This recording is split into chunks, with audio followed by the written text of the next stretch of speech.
Hello my lovely viewers. Welcome back sa aking channel, The Insightful Being.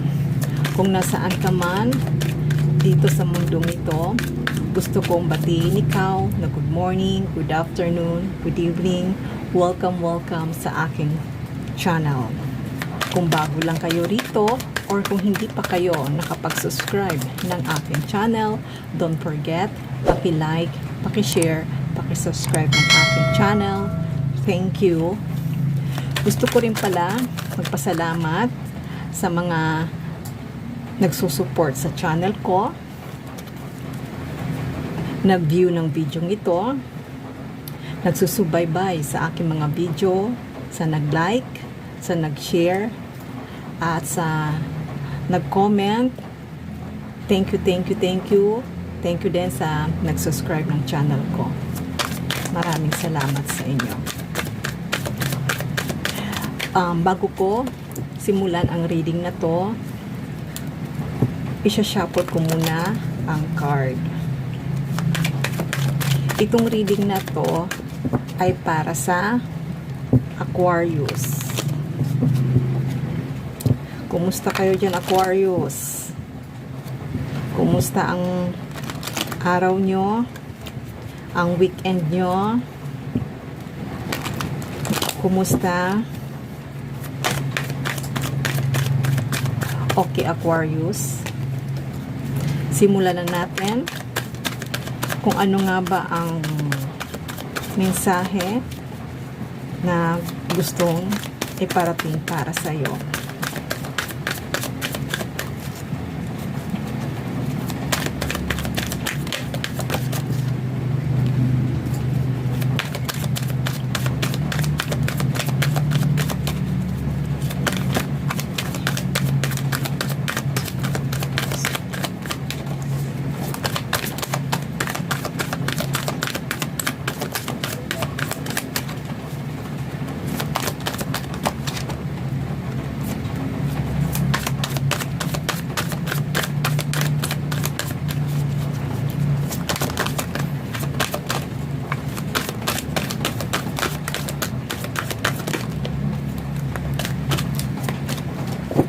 Card na ba to?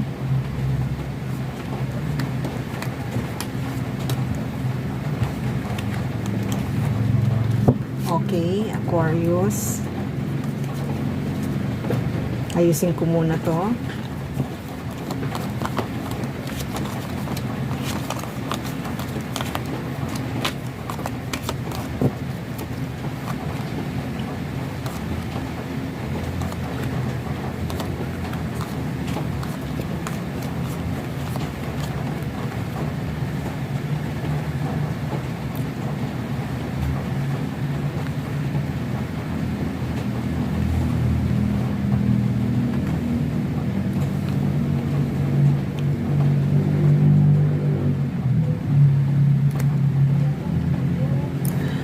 Okay, my lovely viewers, Aquarius, simulan ko na ang pagbabasa kung ano nga ba ang sinasabi sa barahang ito para sa iyo.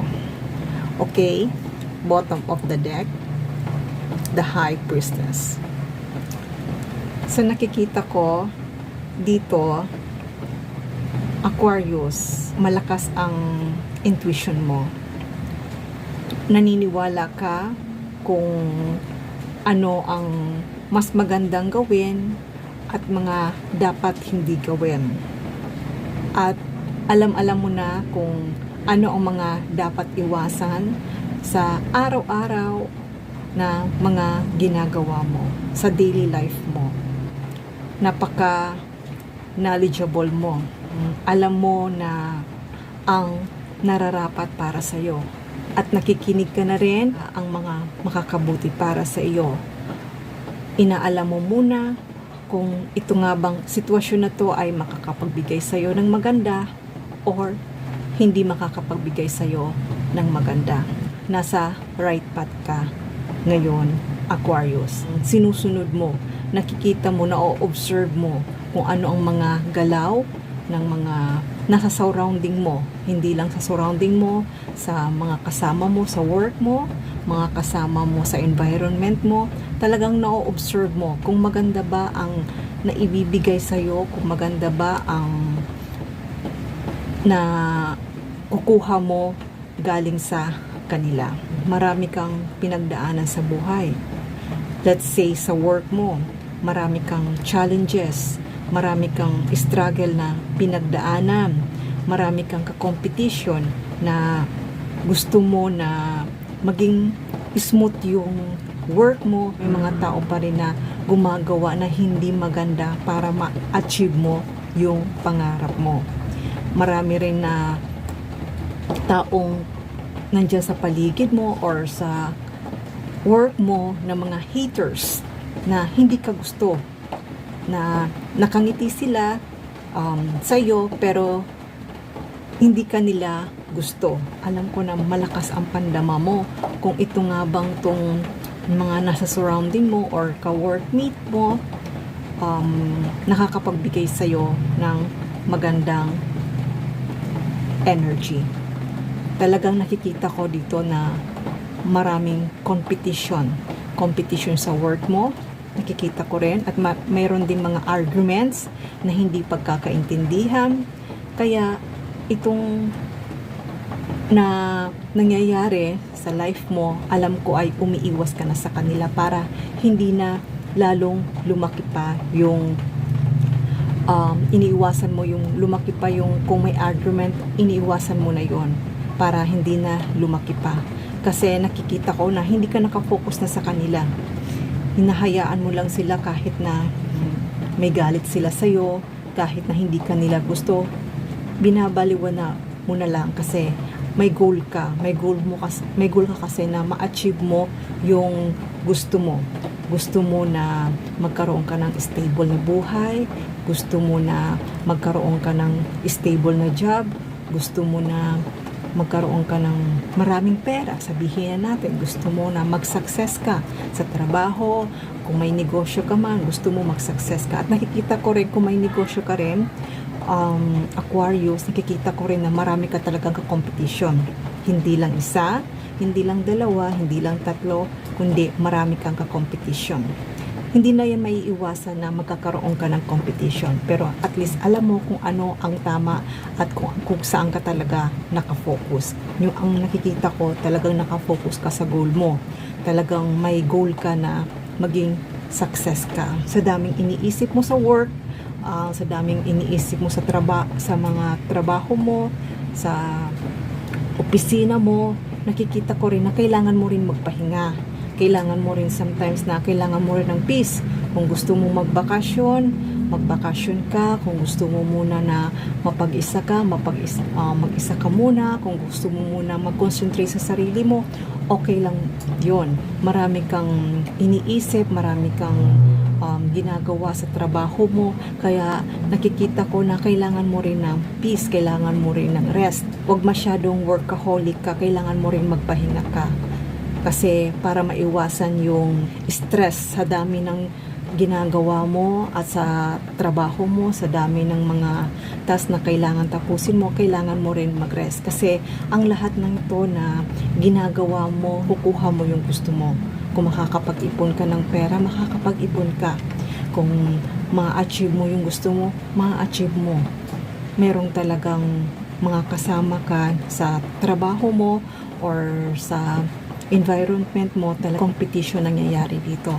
Silent ka lang sa mga plano mo, silent ka lang na nagtatrabaho ng maayos, at kailangan mo rin ng peace para lalo kang maka-concentrate. Kaya itong effort na ginagawa mo ay magwawagi ka. Talagang sabihin na natin na kung iniisip mong may ma-achieve kang promotion, nakikita ko na ay ma-achieve mo, makukuha mo. Kaya makukuha mo, magiging masaya ka rin. May isang celebration na magiging masaya ka. Magiging masaya ka dahil sabihin na natin kung may negosyo ka, marami ang makukuha mong mga sales, mga benta. Kung nagtatrabaho ka naman, makukuha mo, magtataas yung salary mo, makakaipon ka ng maraming pera. Kaya dahil dito, magbabakasyon ka, magse-celebrate ka sa iyong mga nakuhang awards, sa nakuha mong kita at sa extrang money mo na mag-i-enjoy ka sa pinagpakuran mo. Kaya ngayon, Aquarius, maghanap-hanap ka rin ng mga information na lalo pang makatulong sa iyo para madagdagan pa ang mga income mo. Kasi nakikita ko rin dito, mayroong kang kaibigan na secrets. Sabihin natin, secret enemy, hidden enemy. Inuobserbahan ka kung paano mo nagagawa, kung paano mo na-achieve yung mga gusto mo. At saka may mga kaibigan ka rin na gusto ka na hindi naman sa pababagsakin, gusto nilang maging katulad mo. Sabihin na natin na nagiging inspiration ka nila, admirer ka nila. Sa dami-dami pinagdadaanan mo, na-achieve mo pa rin. Gusto ka nilang gayahin. Kaya hindi talaga may iwasan sa ka-workmate mo na talagang may competition. Kasi kung anong mayroon ka, gusto rin nila na magkaroon din sila. Itong mga taong nag-o-observe para sa iyo ay nasasaktan sila kasi hindi nila magaya kung anong mayroon ka, hindi nila makuha kung anong mayroon ka. Kasi sabihin na natin na iba ka sa kanila, mayroon kang talent na wala sa kanila. Kaya itong mga tao na to, gumagawa rin sila ng way para na makuha rin nila kung ano ang mayroon ka. Huwag mong pansinin kung ano man yung mga sinasabi sa'yo, kung ano man ang natatanggap mo mga bad comment, huwag mong pansinin yun. Focus ka lang sa goal mo. Magkaroon ka rin ng time for rest para maging okay yung mindset mo. Huwag kang mai-stress. Kaya kung iniisip mo man na marami kang ginagawa sa trabaho, minsan kailangan mo rin na magpahinga ka. Marami kang gustong makamit, marami kang gustong makuha. Itong mga ginagawa mo, step by step, alam ko ay magtatagumpay ka. Kaya kung ano man yung mga iniisip mo na walang progress sa ginagawa mo, nakikita ko ay may progress. Kaya huwag kang ma-stress, magkaroon ka ng time na magbakasyon, magkaroon ka ng time na mag-relax, magkaroon ka ng time na matulog ng maayos, kumain ng tamang pagkain para magkaroon ka ng magandang pag-iisip at makapag-focus ka sa mga goals mo. Workaholic mo talaga, kaya hindi mo kailangan mag-alala at hindi mo kailangan mag-worry kasi nakikita ko dito makakaipon ka, makakasave ka ng pera at mabibili mo yung gusto mo. Huwag kang mag-focus kung ano man yung mga sasabihin ng mga ka-workmate mo, kung may mga bad comments man sila sa'yo, huwag mong iisipin yon. Basta tuloy-tuloy mo lang kung ano ang ginagawa mo para ikaw ay maging matagumpay. At nakikita ko naman wish come true, kung ano man yung mga pinapangarap mo na gawin mo sa buhay ay wish come true, magkakatotoo naman. Kaya hindi mo kailangan mag-worry, sinabi ko, mag-rest ka, at saka wag mong isipin kung ano man yung mga bad feedback ng mga ka-workmate mo kasi makakaalis ka rin yan. Basta nakikita ko dito sa trabaho mo, sa environment mo, may mga competition na nangyayari at nakikita ko na makakaiwas ka din sa mga competition na to at saka magwawagi ka. Kaya kung may hinihintay ka na promotion, kung may hinihintay ka na tumaas ang salary mo, yes to, yes na yes, kasi nandito ang victory. Nakikita ko na magiging matagumpay ka, nakikita ko na makakatanggap ka ng promotion, recognition, awards, kung ano man yung mga celebration na mangyayari sa'yo ay nakikita ko magiging success ka. At itong mga tao na to na nagbabackstab sa'yo, nag-gossip sa'yo, kikita ka nila na magiging maayos ang buhay mo at magiging maganda ang career mo. Okay, my lovely viewers Aquarius, hanggang dito na lang muna ang aking mensahe.